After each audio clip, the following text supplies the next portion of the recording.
Hey, welcome back. And today I'm going to show you how you can create a very nice vocal lead from any vocal sample. It's super easy and you guys can create some very nice personalized sounds. And one more thing before I begin, I just want to say I'm using the free synth Vital solely because everybody could do it. But if you use Serum, the same techniques can apply to there. So don't worry if you use Serum. You're going to be able to get the same exact sound. So let's dive into the video. All right, so into the sound here, let me show you a quick preview of what we're going to be creating today.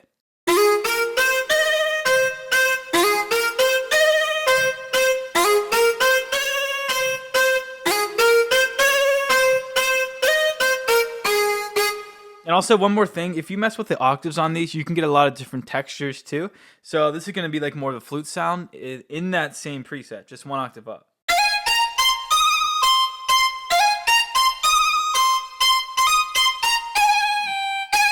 So you can get a lot of really cool sounds out of this. So let's dive into this. Initialize this preset and let's go over a few things first. The main thing here is what the sound we're going to be using to drive this whole thing. And I am going to be using this vocal sample that I recorded on my own. It sounds horrible. Oh. It's heavily auto-tuned, but it doesn't matter if it's auto-tuned or if it sounds like it's auto-tuned. You just need a vocal sample that's two things. It needs to be dry, so no reverb or delay, and it needs to be a constant pitch. You don't want it to go like, oh, it sounds horrible, but like you don't want it to be going like, oh, you don't want it to be two different pitches in one sample. So make sure it's one pitch, just like this. Oh. And we can move on from here. And with this, we're going to be utilizing this or putting this into Vital. And I'm using Vital because because everybody can do this. So there's no reason anybody can't do this. And two, it's just newer too. Serum, if you guys do this in Serum, you're going to get the same exact result. If not, it's going to be similar. It's just going to be a little different. So you guys can follow along in Serum too if you are a Serum user. So first things first, let's get this into Vital. And we're going to be making a wavetable out of this. And to do that, we can take this sample right down here.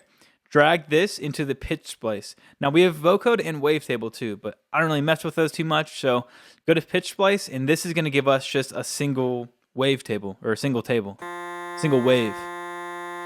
So what we can do now is use an LFO to make it go like this.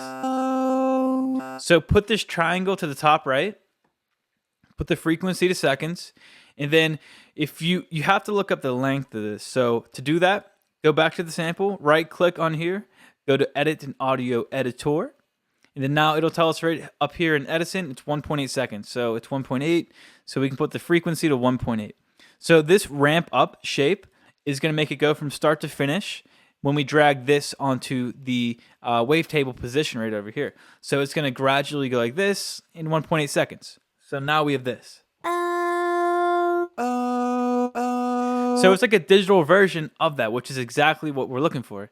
And then after this, we're going to add in the original sample. So we can go back to here, add in the original sample. So drag it in right where the white noise is. And then now we have the sample. But one thing you have to do is turn on key tracking right up here.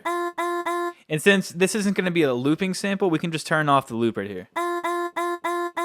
So now, together. And you can hear this is an octave lower. So let's actually put this up one semitone here. We can go up 12 and then boom. And they're the same exact sound. So to what I love doing usually, put the detune at 0, put the voices of unison to 7.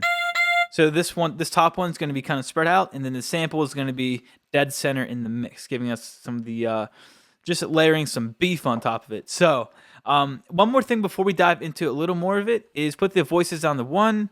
And then I like putting glide and legato on since we're making a lead sound. So we kind of have this freedom to play just one note at a time. Next, let's talk about the envelope shape. The envelope shape is going to give us the sound that we hear out of the speakers. It's the volume shape of the sound. So since we're kind of making like a little flutish type sound here, we can put the attack up just like this.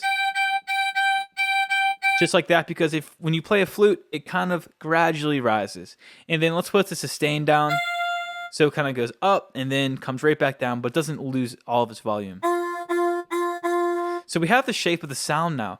And what we're going to do next is go to the effects section. We're going to do one final thing in the voicing section with this LFO last. So let's dive into the effects. And the effects are going to give it a lot of character. And what I mean by character is, for this example, if you think of a flute, when you play that little breath is kind of like I'm thinking of it as like a distortion. So let's put envelope 2 on the distortion drive. So it's going to be acting as like a click or just like a little punch. Put the sustain all the way down, put the decay down to your liking, drag envelope 2 onto the drive, and now you guys kind of hear that little bit of crunch, and that's kind of acting like it's like a digital flute basically. But we still have that nice vocal texture too. That's why this is a great way to make really personalized presets. Let's add some compression. There we go. And then let's add some EQ just to roll off some highs, basic stuff here. Resonance down to 0. Then we can kind of just tame that high in a little bit. We can put a filter here just to in the high pass, put the resonance all the way down 24 dBs just to cut some of those lows. I find that the low cut in the EQ doesn't work well for me, but that's just me. Just do what you guys would like. And then finally, we'll add some reverb here. And then from this point, you guys really have a basis of your sound. And from here, it's just about tweaking things and seeing what works and seeing what doesn't. For example, let's add a little bit of sauce I was talking about earlier. If we take LFO2, frequency, put it to seconds, put it below 0.1. This is going to give us a nice vibrato effect. So it gives the sound more character. So take LFO2, go to the Advanced tab, drag it down to the tune, then on the tune, this little circle, right-click it, make bipolar. So this is going to make it oscillate both ways, giving us that the vibrato effect. I always forget that word, but yeah. And you're like, that sounds ridiculous. But what I love doing is putting the mod wheel on it. So we can use the mod wheel to mix in the vibrato. So we can drag the mod wheel on to the tune, and then now it's just going to play normally. But if we mess around with the mod wheel,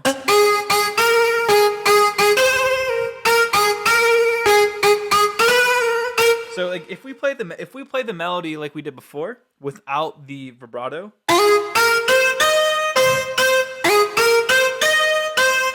it sounds fine, but it doesn't have a lot of character. And I'm all about making sounds sound realistic in a sense that it's not just one stagnant sound. So if we play it with the vibrato,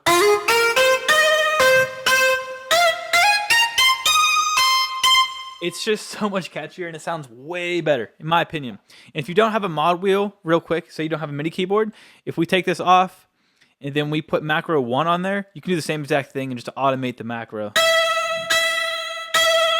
And that's really it, guys. From here, you just kind of trial and error and see what works. Trial and error is going to be your best friend when you're kind of making these sounds.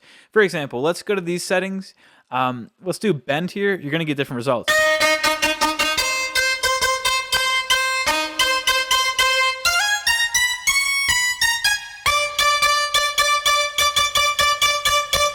So it's really about seeing what works and seeing what doesn't. You guys are going to be able to get a very nice personalized vocal lead sound by the end of this. And if you guys enjoyed this video, let me know down below. I would love to make more of these videos because I like making these, and I think a lot of people can learn a lot of sound design from these. And also check out my website, klingmusic.com, for my presets, free downloads, and courses.